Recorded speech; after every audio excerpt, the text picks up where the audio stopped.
Aujourd'hui, je vais vous présenter plusieurs idées d'action positionnées sur de belles tendances. D'ailleurs, je suis passé à l'achat sur l'une d'entre elles et je vous dirai en fin de vidéo de laquelle il s'agit. Donc il y en aura pour tous les goûts, aussi bien PEA que compte titre. Pour rappel, récemment, j'ai souhaité acter ma plus-value de 65% sur Applovin suite à une rumeur que j'ai détaillée dans ma première vidéo. J'ai donc un petit peu de cash à réinvestir. Du coup, en fin de vidéo, je vous dirai également mes principales pistes pour réinvestir mon excès d'épargne. Sinon, actuellement, j'ai une autre belle plus-value de 64% sur l'action Heidelberg Material. Par contre, celle-ci, je n'ai pas souhaité sécuriser la plus-value car vous allez voir dans cette vidéo qu'elle fait partie des actions qui pourraient encore profiter de la période à venir. Actuellement, on traverse une période où les repères traditionnels volent en éclats, des tensions géopolitiques, une inflation persistante, où l'incertitude monétaire est très présente. Dans ce contexte, s'appuyer sur des tendances structurelles de long terme est une manière d'investir avec davantage de visibilité. C'est exactement ce que propose cet article tiré du journal des finances Investir avec ses 4 méga tendances, les 4 D. Donc la déglobalisation, la démographie, la digitalisation,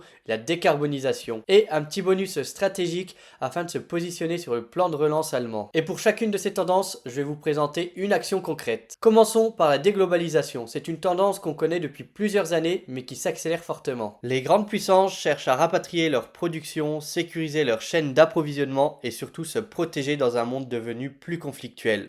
Le résultat, c'est que les dépenses militaires augmentent et la souveraineté redevient une priorité stratégique. C'est pour cela que je vais vous présenter l'action BAE System. Dans un monde de plus en plus conflictuel, avec la guerre en Ukraine, la Taïwan, des tensions entre la Chine et les États-Unis, le secteur de la défense redevient stratégique. Donc pourquoi BAE System? Parce que c'est un acteur de la défense britannique, ses carnets de commandes explosent, le budget militaire des pays de l'OTAN est en hausse continue et BAE est un des principaux bénéficiaires. Ce que j'aime, c'est sa capacité à générer du cash dans un environnement géopolitique tendu. Son potentiel moyen terme est solide, surtout si les tensions continuent. Pour faire une petite comparaison rapide avec Thales, un autre géant européen, Thales c'est principalement du militaire, mais plus centré sur l'électronique et la cybersécurité. BAE, lui, est plus exposé au hard power, aux équipements lourds. Donc si on cherche une boîte bien calée sur la montée en puissance militaire, BAE System me paraît plus direct et plus offensif. Je vais à présent vous parler de la démographie, plus précisément avec l'action PEA et Essilor Luxottica. Pour rappel, je vous en ai déjà parlé dans ma précédente vidéo, donc pourquoi j'y reviens? Parce que la thématique du vieillissement reste l'une des thématiques les plus puissantes à long terme. La démographie, c'est peut-être la tendance la plus certaine de toutes.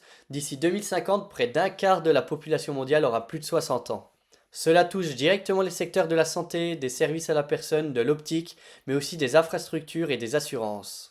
Donc mieux vaut être positionné tôt sur ce que j'appelle les valeurs du vieillissement. Beaucoup de monde ont besoin de lunettes à un moment donné, et avec une population vieillissante en Europe, en Chine et même en Amérique du Nord, la demande va croître mécaniquement. Donc je vais pas vous représenter ici leur Luxottica, mais vous pouvez aller voir ma précédente vidéo à ce sujet. A noter que je vais quand même vous redonner quelques points clés. C'est le leader mondial dans l'optique grâce à Ray-Ban et ses verres Essilor. Ses marges sont solides et sa croissance est régulière. Elle est très bien positionnée dans les pays émergents. À mes yeux, c'est une très belle valeur de fonds de portefeuille. Pour vous dire un petit mot sur un autre acteur du secteur, Copvision, c'est un spécialiste des lentilles de contact, plus niche, mais Essilor Luxottica avec sa puissance de marque et son intégration verticale reste beaucoup plus robuste à long terme. C'est tout simplement la machine de guerre de l'optique. Prenons le cas de Danone par exemple. Les flux progressent et la hausse des prix perdure. Cette action est aussi intéressante et on peut noter qu'elle distribue un petit dividende de 3%. Ça peut être aussi une belle action de fonds de portefeuille. Je vais vous en parler dans une prochaine vidéo. Je vais à présent vous parler du troisième D, la digitalisation. La digitalisation, ce n'est pas juste vendre sur Internet. La digitalisation, c'est une lame de fond qui touche tous les secteurs,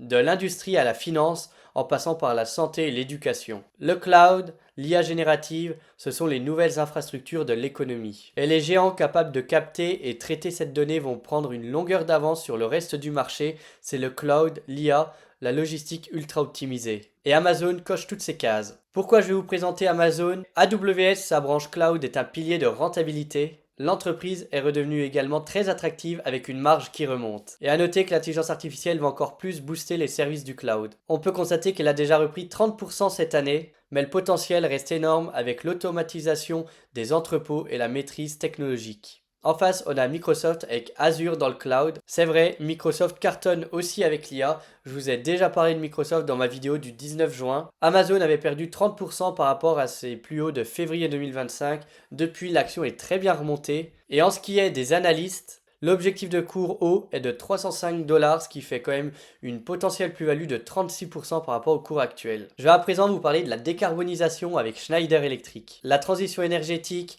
la rénovation des bâtiments et l'efficacité énergétique, c'est la tendance de fond soutenue par les États et les réglementations. Les gouvernements, surtout en Europe, accélèrent fortement sur la transition énergétique. L'Union européenne impose des normes de plus en plus strictes et même la Chine tente de verdir son industrie. C'est une tendance de long terme avec des objectifs étendus sur plusieurs années, tirés par des besoins réels et la politique publique très favorable. Schneider Electric propose des solutions pour rendre les infrastructures plus sobres en carbone. Également, il est très exposé au secteur du bâtiment tertiaire et de l'industrie. Sa dynamique est très forte en Europe, mais en Amérique du Nord aussi. En gros, plus le monde veut être écolo, plus Schneider Electric gagne des parts de marché. Certains pourraient citer Siemens, notamment pour ses solutions dans les bâtiments intelligents, mais Schneider Electric, c'est vraiment le pur joueur de l'efficacité énergétique, avec une avance claire, et le smart grid et les logiciels associés. En ce qui est du plan de relance allemand, je vais vous parler de l'action Heidelberg Material. On termine par une thématique plus tactique, la relance massive en Allemagne autour des infrastructures. Depuis des années, l'Allemagne sous-investissait dans ses infrastructures,